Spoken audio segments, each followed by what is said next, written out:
Everything from treasure maps to coded messages to entire planes have been discovered since the war ended, all the way up to the present day. Here are some of the bizarre artifacts found from World War II.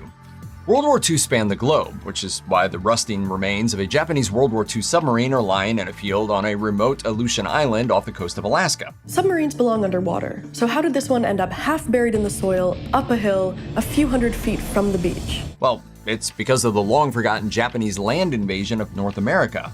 Yeah, that happened. Back in 1942, when Alaska was still a territory, not yet a full state, Japanese forces dug in on Kiska Island. When they fled 14 months later, they left almost everything behind, including 6 Shinto shrines. As you can guess, a combination of slowly decaying war machines, isolation, and silence is incredibly eerie. Andrew Pietruska, an underwater archaeologist, told Archaeology magazine, "The moment you sail in, there are partially submerged ships sticking out of the water, and you can see a Japanese midget submarine on shore. It's like the land of the lost, like you've stepped back in time to this amazing natural setting with no modern structures that is so rich in historical artifacts." While most archaeologists and researchers visit Kiska to study the island's prehistoric sites, they can't escape the reminders of much more recent human activity. According to archaeologist Dirk H.R. Spenneman, every military action which was not built over or destroyed by the American base development is still there. Every single bomb crater, every single grenade crater. The Japanese guns are still pointing skyward the same way they did when the Americans were landing. Nothing has changed. The Battle of Westerplatte in Poland was the first major clash of World War II. Today, the 1939 battlefield is a popular tourist destination, but for a long time you visited at your own risk, because there was something to be seen in modern-day Westerplatte that you wouldn't see elsewhere: bombs. So many bombs. Between 2016 and 2024, archaeologists found 4,700 dangerous objects, including 3 unexploded aircraft bombs, around 200 artillery shells, and an assortment of hand grenades, over about 32 acres of battlefield. See? Told you. So many bombs. While many of them may have been duds or no longer worked after decades underground, you couldn't assume that. It was a disaster waiting to happen. A spokesperson for the Museum of the Second World War in Gdansk told Newsweek, "The Westerplatte Peninsula is a historical monument visited by a great number of tourists. The found hazardous materials pose a direct threat to people visiting the peninsula because they still contain explosives." Sounds a little too authentic even for the most avid World War II buff. Fortunately, the site has at last been cleared. And again, that's what they thought up until 2016. So if you're in the area, be careful.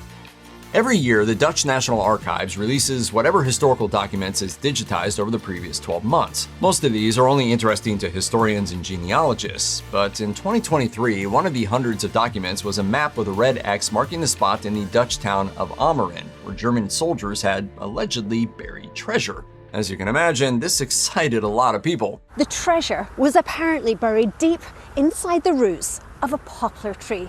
It wasn't good news for the local government, though. It wasn't that good for the trees either. In a statement, the municipality wrote, "Searching there is dangerous because of possible unexploded bombs, landmines, and shells. We advise against going to look for the Nazi treasure." You may not be shocked to hear that making the search for Nazi treasure sound even more badass didn't put people off. So in an attempt to deter amateur treasure hunters, an official dig was undertaken. Spoiler alert, they found exactly 1 bullet and some scrap metal. Archaeologist Martijn Bink told the AP, "We dug 3 holes here, places where we could find through the magnetometer. There was a signal, and none of these holes have found the treasure. So I think this is all what we'll do. We won't go any further." The town's official story is that they think the treasure was already found, but if you were a mayor who didn't want treasure hunters digging up your streets and chopping down trees, isn't that what you'd say? Ireland remained neutral during World War II, but they were understandably worried about being accidentally bombed by confused German pilots thinking they were flying over Britain. So the Irish government got the idea to use rocks to build massive signs saying IRA, which is Ireland in Irish, along their coasts. There were 83 of these in all. Once the US entered the war, these signs got even larger. Michael Kennedy of Guarding Neutral Ireland explained to Dublin Live, "At the request of the United States Air Force, the number of the nearby lookout posts was added, turning the signs into air navigation aids. This assisted American bomber pilots in navigating across the Atlantic."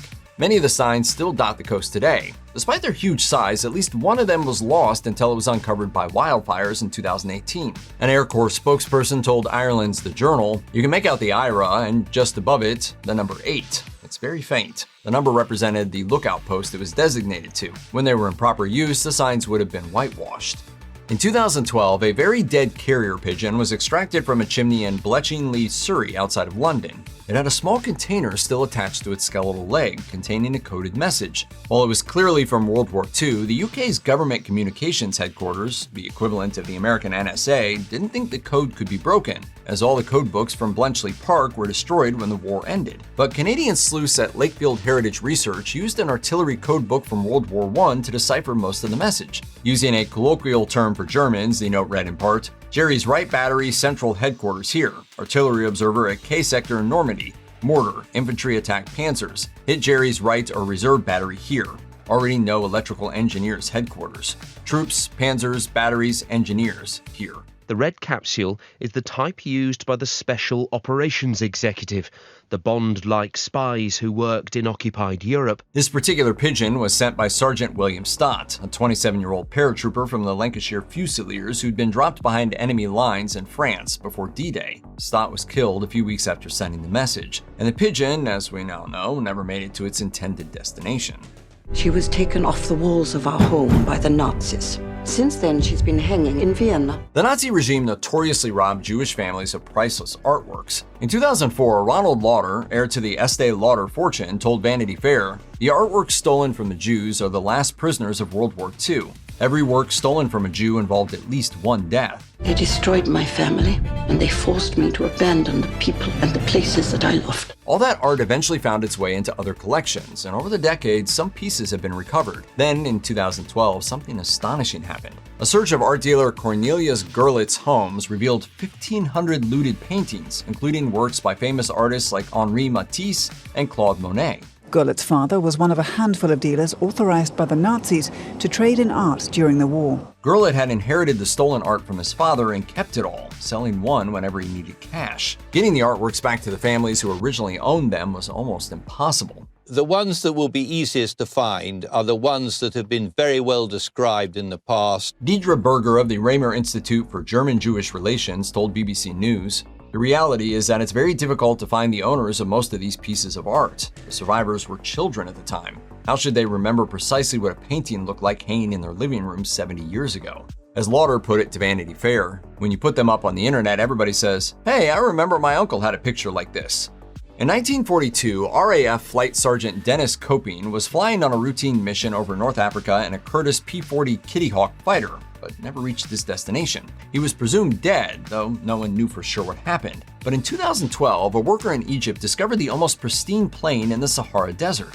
British military historian Andy Saunders told CNN, "The thing just landed there in the deserts, and the pilot clearly got out. It is a complete time capsule, really an exceptionally rare find." Coping's body wasn't with the plane. It's presumed that he walked into the desert and died. It wasn't possible to ship the plane back to Britain, so the El Alamein Military Museum took possession. They attempted to restore the aircraft, but not everyone is happy with their work. Saunders told the Sunday Times, "Everyone in aircraft preservation and restoration is horrified by what they have done, but you can't expect the Egyptians to be sympathetic. It was a war fought on their territory that was nothing to do with them. And anyway, I'm sure there are a few artifacts in the British Museum they would like back." In 2016, a Russian team found the remains of a previously unknown German base on the remote Alexandra Land island in the Arctic. Named Schatzgraber or Treasure Hunter by the Nazis, the Germans used the base as a weather station. While it might sound like a cushy assignment, living on the island was as hellish as any battlefield. Polar historian William Barr told Live Science, "It was quite disastrous. The expedition leader went crazy, and when they were flown out, he had to be strapped down to the floor of the aircraft so he wouldn't run riot. Even for those men who kept their sanity amid the cold and isolation, it was tough going." According to a senior researcher with the Russian Arctic National Park, some of the supplies and equipment sank, and so the diet, over the winter, was rather limited. It is no surprise that they wanted some fresh meat, so they killed polar bears because that's all there was. After eating undercooked polar bear meat, most of the staff members were stricken with a parasitic disease. The station was evacuated. Score one for the polar bears.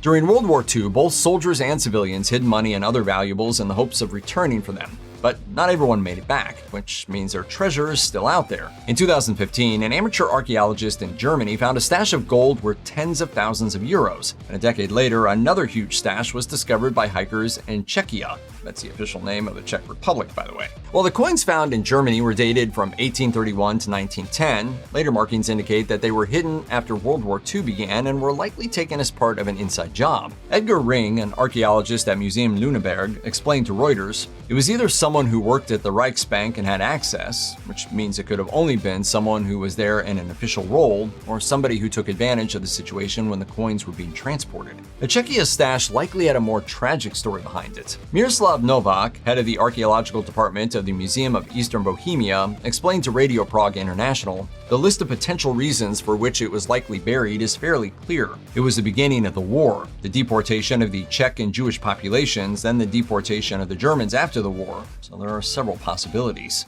It's the greatest encryption device in history, and the Germans use it for all communications. The Enigma Machine was the Nazis' secret weapon. Not only did it encrypt messages, but the Nazis could change the code every day, which they thought made it virtually uncrackable. When the Allies finally broke the Enigma code and were able to decipher at least some German communications, it dramatically changed the tide of the war. In 2020, a World Wildlife Federation team cleaning old fishing nets out of the Baltic Sea stumbled upon something odd. Diver Florian Huber told the DPA news agency, "A colleague swam up and said, 'There's a net there with an old typewriter in it.'" That's right. The typewriter was actually an extremely rare Enigma machine, probably thrown overboard from a Nazi warship to prevent it from falling into enemy hands. Huber told Reuters, "I've made many exciting and strange discoveries in the past 20 years, but I never dreamt that we would one day find one of the legendary Enigma machines."